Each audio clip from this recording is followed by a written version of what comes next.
What is going on, guys? I'm Nico, and welcome back to my channel. Today's gameplay is going to be different from Black Ops 2. This is Halo 4. It's my first Halo game on my channel, and it's the first time I played in a long time. I used to play a lot of Halo 3, a lot of Halo 2 with my friends, but I never really got into Halo 4. I wasn't really a huge fan of it, honestly. It seems it doesn't really change much to me. I mean, you could say the same thing about Call of Duty. Call of Duty doesn't have enough change also, but Halo 4 it seems pretty similar. It doesn't really seem much different from the other games, but I did enjoy this. On the top is my friend playing. He's the one driving the Mongoose right now, and there's me derping around with the Needler on the bottom, try to get into this Ghost or a Banshee. I don't know.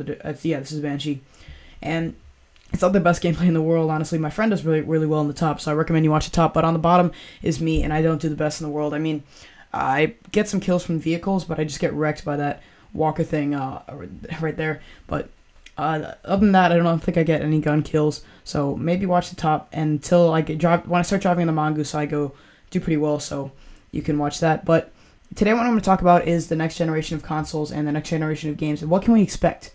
And you already read the title, so you already know what I'm going to talk about. But what can we expect in the next generation of consoles? We already heard what's going to be all the release titles, and all the titles going to be launch titles for the next generation consoles for the PlayStation 4 and the Xbox One. And we already know Wii U's been out for about a year, and they've been the only company that's been pretty quiet aside from Sony and Microsoft. Sony and Microsoft have been really they've been launching games left and right. They've been really pushing as many games as possible for the end of the life cycle of their consoles, like Grand Theft Auto 5 coming out in about 10 days. Pretty soon, actually. I think it's September 7th. Yeah, it's coming out in a few days. So they are doing their best to keep on launching games, even though their consoles are almost done. And what can we expect? Well, I mean, what's going to come up for...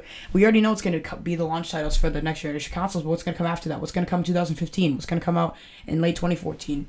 Because the consoles are launching in late November. I think Xbox One is November 22nd, and I think the PlayStation 4 is a week earlier in North America. I'm not too sure about Europe. I think it's reversed in Europe. I think that the Xbox One is first and that the PlayStation 4 is second in Europe, but I'm not too sure. Don't quote me on this. But that's what I know for now. And what's going to come after those games? I mean, there's Titanfall that comes in early 2014, I'm pretty sure. Don't think that's a launch title.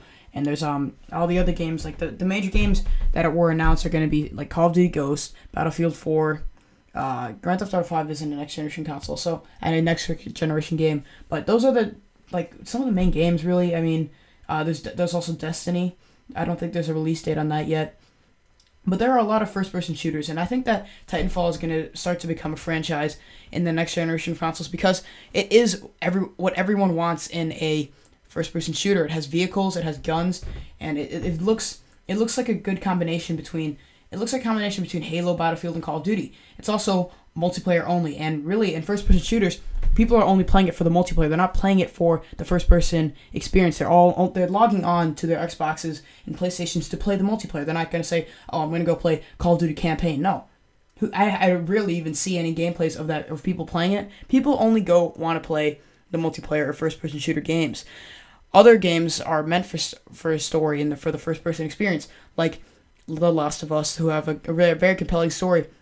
First-person shooters have a hard time finding a good story that really ties into the multiplayer, into the rest of the game. And it's really what people want in a first-person shooter is to have a multiplayer experience. And right now I'm getting the Mongoose, or the whatever it's called, and my friend is on the top of the turret, and I run over a few people. It's pretty fun. I really like the vehicle aspect in Halo. I really think that Call of Duty should insert vehicles in their game. People would really enjoy that. So Titanfall is the perfect game for the next generation of consoles. The graphics are really stepped up in the next generation, and so Titanfall is taking advantage of that. They're taking advantage of the more processing power that it has, and running a lot of vehicles and having a big experience. They're having a lot of players playing at once, so that's why it's a good idea so everything that everyone who is a fan of a first-person shooter game will enjoy Titanfall, and that's a really good idea for a first-person shooter game. So that's why I think it's going to do well. I think it's going to become a franchise. I think they're going to make a lot of sequels.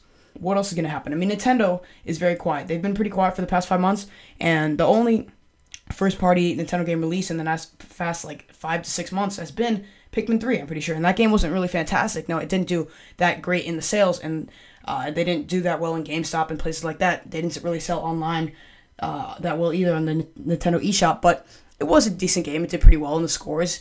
It got some decent ratings, but it wasn't really the game that everyone wanted right now. I mean, Nintendo has not released a game in a very long time, and we're not getting. And by Pikmin 3, that's not the game that we really wanted at this very moment.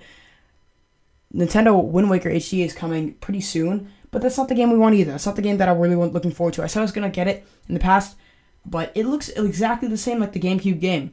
And when you have the chance to remaster a game, you should really change it, because the graphics look exactly the same. It looks very cartoony.